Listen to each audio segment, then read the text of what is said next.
Почитувани гледачи, добро дојдовте во уште еден едукативен разговор кој што го реализираме со специјалисти, здравствени работници овде во поликлиника Ачибадем Систина во Битола.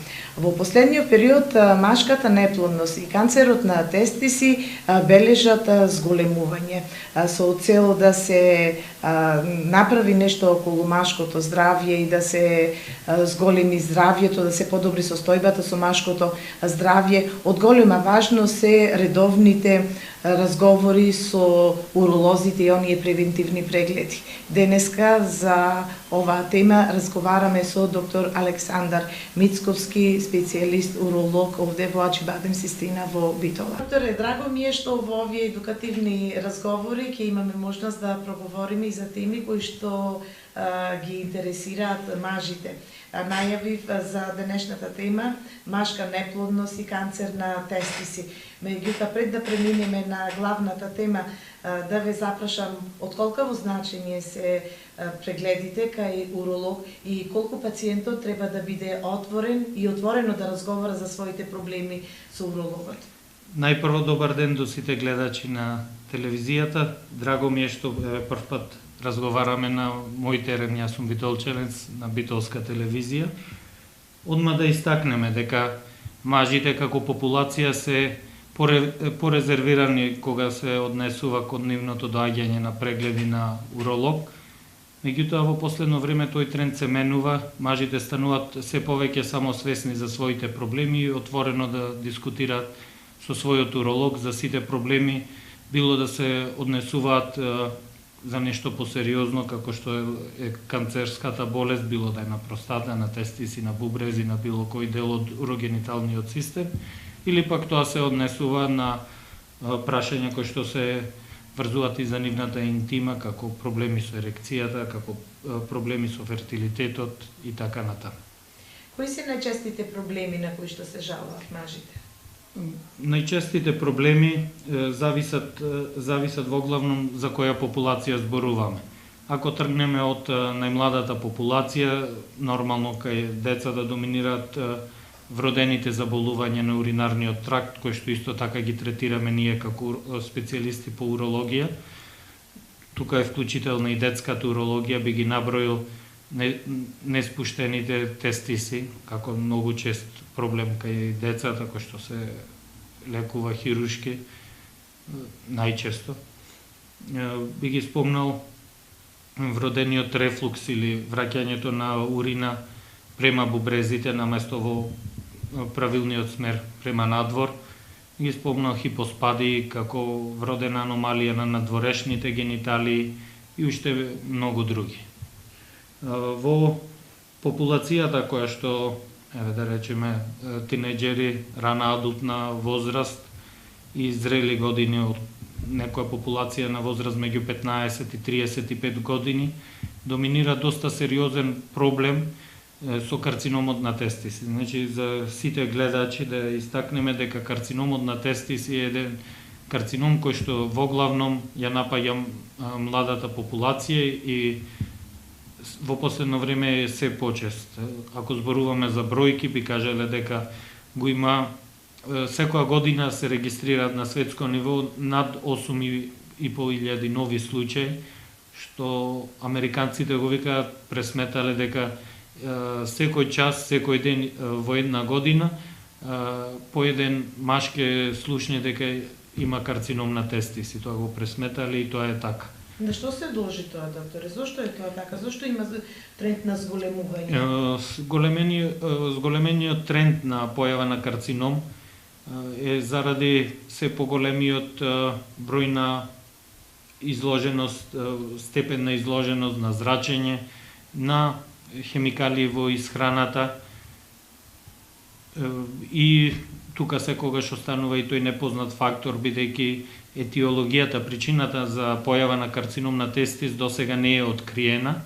Меѓутоа, факт е дека тој се почесто се јавува и бара еден доста сериозен мултидисциплинарен третман, во кој што учествуваат и уролози како хирушки дел од работата, меѓутоа многу е битен и онколошкиот дел од работата, еднакво битен можам да истакнам, она што следи после хирургијата е таа превентивна радио или хемотерапија која што зависно од типот, ги има многу типови, следи. За секој тип си има определена шема на лекување, вела мултидисциплинарен затоа што во тој план се многу битни и контролите за рано откривање на евентуално проширување во региите каде што тој се шири, односно метастазира, односно тоа се региите околу големите крвни садови во стомачната празнина околу аортата. Тука има лимфни жлезди кои што се примарно место на ширење на метастазирање на карциномот на тестиси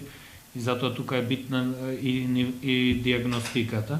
И уште една компонента тука е проблемот со плодноста на овие мажи и затоа тука е и проблем врзана улогата и на андролозите и ембриолозите во зачувување, смрзнување на сперма и нивна употреба натаму за инвитро процеси. А кои се првичните симптоми што ги чувствува пациентот? Так. Кога треба да обрне внимание, кога ќе ги почувствува, кои се оние алармантни симптоми кога пациентот треба да посети уролог? Значи, кога зборуваме, после ќе продолжиме и за постарата популација, кога веќе зборуваме за оваа популација и за овај тип на тумор, многу битни се само прегледите. Значи, тестисите се органи кои што се лесно достапни за преглед, се советува еднаш месечно преглед во оваа популацијска група која што ја споменав, со само преглед кој што најчесто заради омекнување на кожата се препорачува после бањање. Се пипа, прво се гледа дали има некој оток, зголемување, промена на изгледот, на дворешниот изглед на кожата, асиметрија на двата тестиси, а потоа и нивно опипување за евентуално да се напипа некоја грудка од тестисите, што би било алармантен знак да пациентот посети уролог и да се направи еходоплер преглед, значи ултрасонографски преглед на тестисите и сите потребни има лабораториска битна диагностика со туморски маркери како што се алфа-фетопротеин, бета-ХЦГ и ЛДХ, кои што се испитуваат и секако и сите натамошни потребни испитувања до диагноза, до операција и зачување на квалитетот на живот. И уште едно да не е се негативно, да кажеме дека карциномот на тестиси е еден од најдобро излечливите карциноми, во смисла дека и кога има проширување може да се постигне комплетно излекување, не само продолжување на преживувањето, туку со таа хемотерапија се овозможува и кај најтешки случаи да се обезбеди долго преживување, што да не зборуваме сега стадиум по стадиум, што би било доста комплицирано, во главно преживувањето кај сите типови на тумор, типови тумор на тестис, збирно преживување во било кој стадиум изнесува над 95%, што е голема бројка. Докторе, освен оние првични симптоми на само прегледот, физички промени кои што можат да се забележат на тестисот, пациентот чувствува нешто болка или некои непријатни, некои тоа е и мал проблем што овај карцином не дава болки,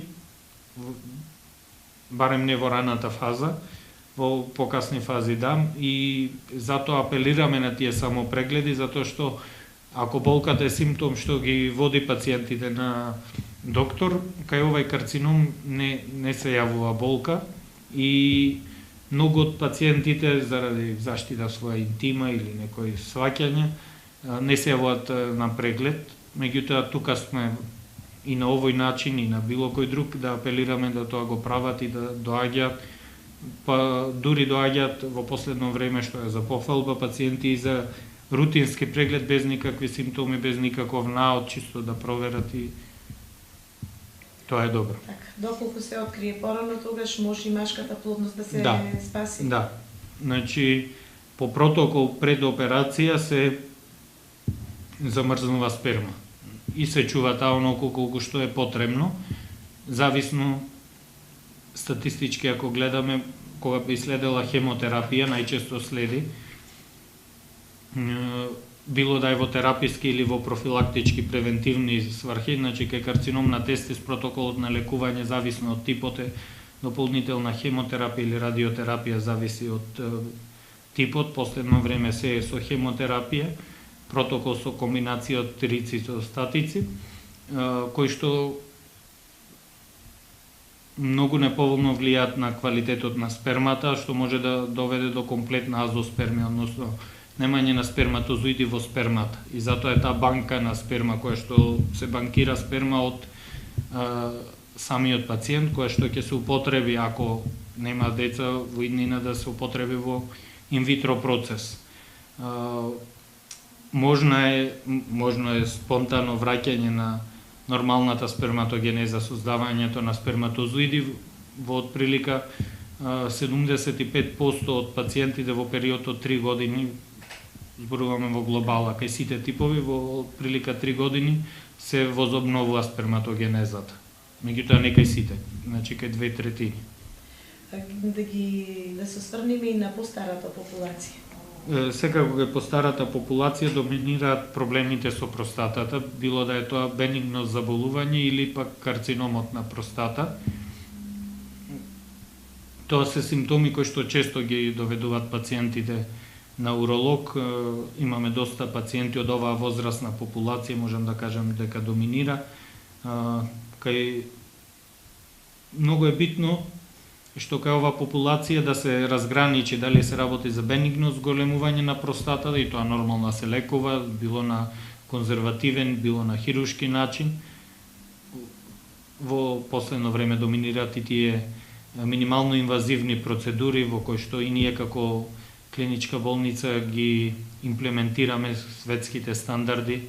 Тука секако во светот доминира лазерското отстранување на простатата, кое што го имаме воведено кај нас како рутинска пракса.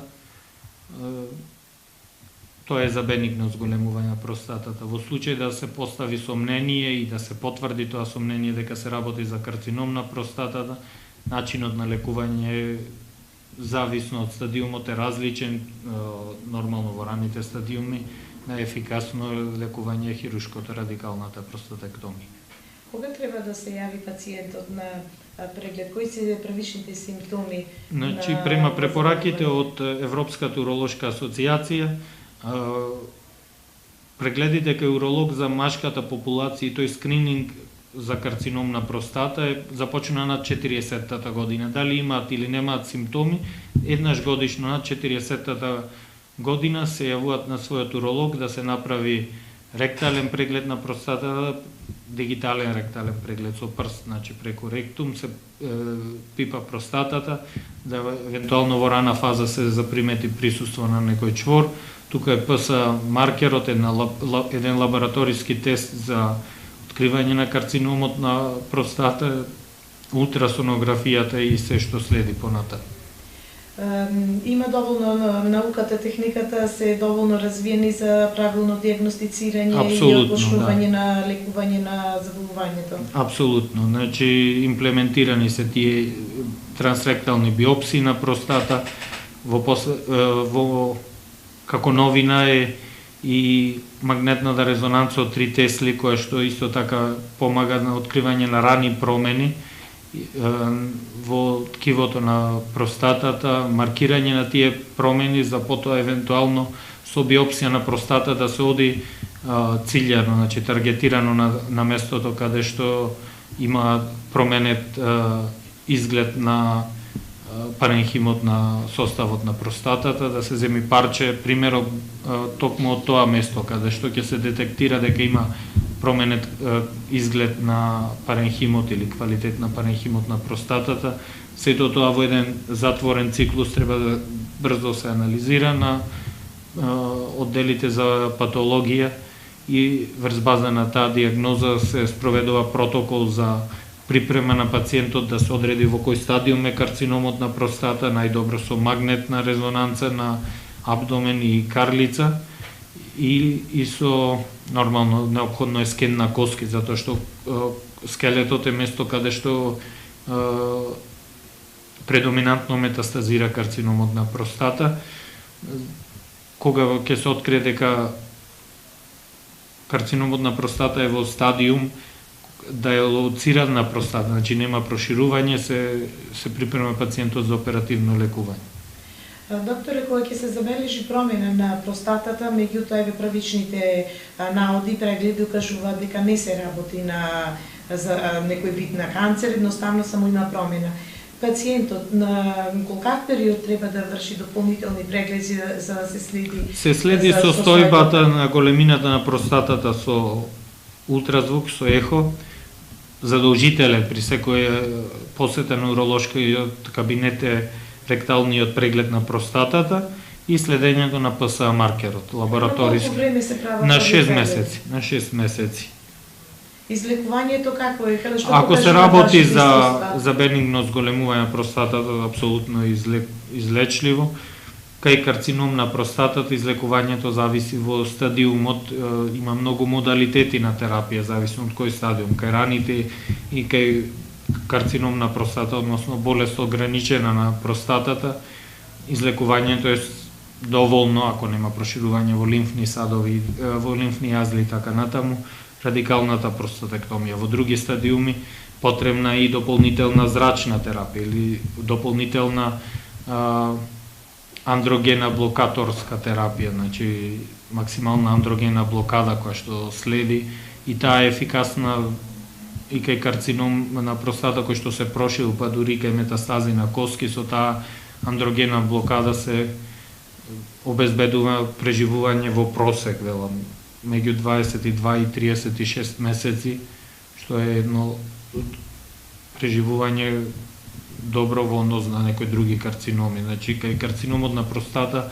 може текот да и во случај кога има метастази далечни од типот на метастази во скелет, да сето тоа се забави тој тек, никогаш комплетно излекување во тој стадиум нормално. Докторе, за крај од нашиот разговор, превентива. Што да прават, како да постапуваат? Значи, во однос на превентивата, од цел овој разговор, постојано апелираме на редовни уролошки прегледи, како што во женската популација е рутински веќе посетата на гинеколог, што е за пофалба и апелирањето на медиумите на тие прегледи, меѓутоа апелираме истовремено и кај мажите да го посетуваат во било која возраст урологот, да се консултираат отворено за сите своји проблеми. Скоро за сите типови на тумор постојат диагностички процедури, едноставни скрининг процедури, како што се лабораториска диагноза, како што се ултрасонографските прегледи, како што се клиничките прегледи, без некои посебни инвазивни испитувања, да се постави сомнение и рано да се открие било каква промена. Каде можат и како можат да ве добијат заинтересираните пациенти да дојдат на преглед? Значи, со редовен работен однос сум во клиничката болница Ачибадем Систина веќе 7 година на одделот за урологија во склоп на хирушкото одделение. Редовните, секоја недела имаме своји амбулантни термини во кои што имаме доста пациенти од Македонија и од околината. Еве како новитет, денес за прв пат сме гости во Битола, јас лично, со уште неколку специјалисти од Скопската клиничка болница Ачибадем Систина. Пациентите од Битола и пред да се отвори оваа болница, редовно имаме пациенти од Битола, доста пријатели. Сега ќе им се олесни. Да. Не мора да доаѓаат. Да, комуникацијата е полесна, има тука комплетна услуга, може да тоа што може овде да се заврши, тоа што треба, полесно ќе најдат начин да закажат преглед. Така да во секој случај комуникацијата меѓу Битола и Скопје во смисла на Ачибадем Систина е олеснета. Докторе, ви благодарам за вашето одвоено време за нашиот разговор. Се надевам дека во друга прилика ќе имаме повторно можност да проговориме. Ќе ми биде задоволство. За друг здравствен проблем кој што може да се јави. Апсолутно. Ви благодарам на поканата. Почитувани гледачи, се надевам дека доволно ве испровоциравме со денешниот разговор да го посетите вашиот уролог. Ви благодарам за вниманието, останете и понатаму со нашата програма.